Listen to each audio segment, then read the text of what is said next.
Hi everybody, I'm Alyce-Kay Ruckelshaus from Threshold of Hineni, and we're on part 3 of our Passover series. Today we're going to be talking about leaven, what leaven is, why it's important to get rid of, and what it has to do with Passover. And then we're going to be talking about what I like to call the Great Leaven Hunt, which is where we get rid of the leaven, or actually we check up on moms getting rid of the leaven. And it's kind of a fun thing that the dad and the children do.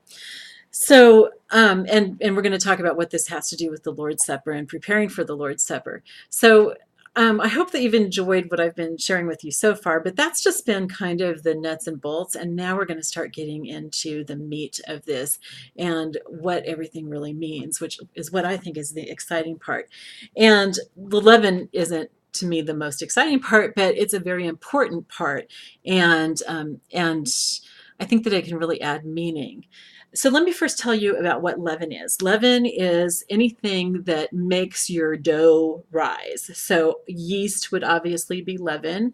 Um, Baking soda, baking powder are leaven. Eggs can be leaven. I'm not sure if the Jews consider that leaven or not.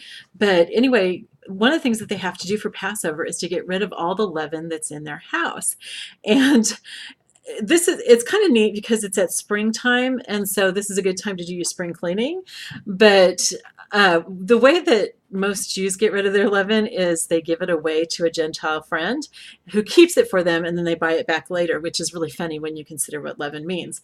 But what we do is we just make sure that we get rid of, I'm not strict about getting rid of the baking soda and baking powder and any yeast packets that I have, but I get rid of any bread in my house. And I do that just symbolically because I'm not Jewish.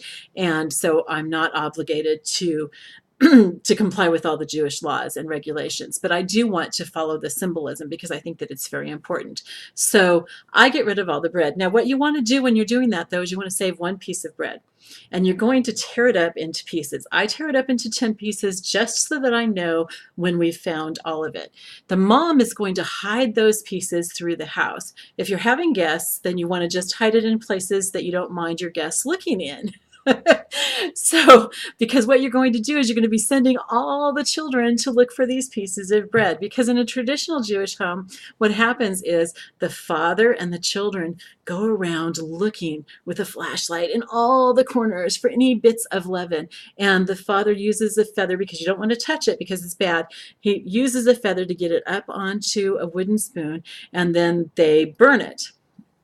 And so what we do for what we call the Great Leaven Hunt is I hide these 10 pieces, little pieces of bread, and we set all the kids free to go and look for the bread. And I usually put it out in places that are, you can see without having to open up a cupboard or something, but they're a little bit hidden because I want them to be challenging.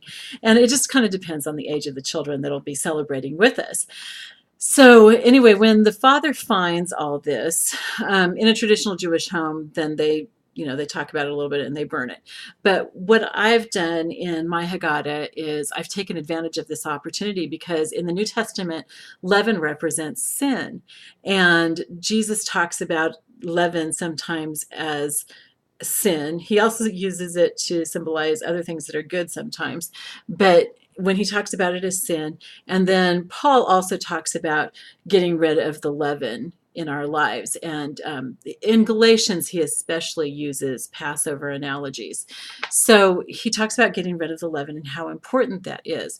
And so I use that as an opportunity to then ask the children, so what are some sins that you can think of? And so we write those down on pieces of paper and we put those into the bag with the leaven that's going to be burned.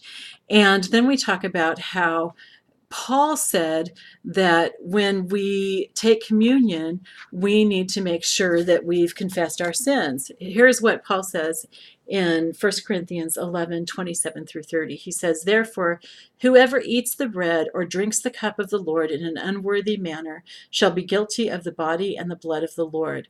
But let a man examine himself so that he may eat of the bread and drink of the cup. For he who eats and drinks judgment to himself, if he does not judge the body rightly. For this reason, many among you are sick and a number sleep."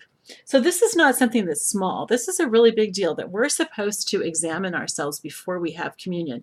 And in a lot of churches, there's an opportunity given to sit and think for a little while and ask God to show you if there's any sin in your life that you need to confess, so that you have the opportunity to do that before you participate in the Lord's Supper. Catholics have confession, where if they're going to take communion at Mass, they need to go to confession before that.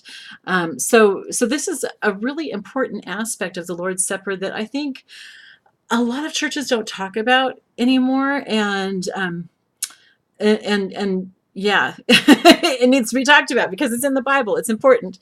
So that's why I have this great leaven hunt at the beginning of my Passover Seder, is because I want to make sure that the children are instructed about sin, but that not only the children but the adults are reminded that we need to examine ourselves, because we're about to participate in the Lord's Supper. And it's not just a ritual, it's not just part of the Passover. This is something that's really important to us as Christians, and it is going to be part of the Passover, and so we need to be prepared for it. So that's what leaven is, and that's why I think that it's important to include this little tradition as part of your Passover. This is a really short video, guys. I'm really proud of myself.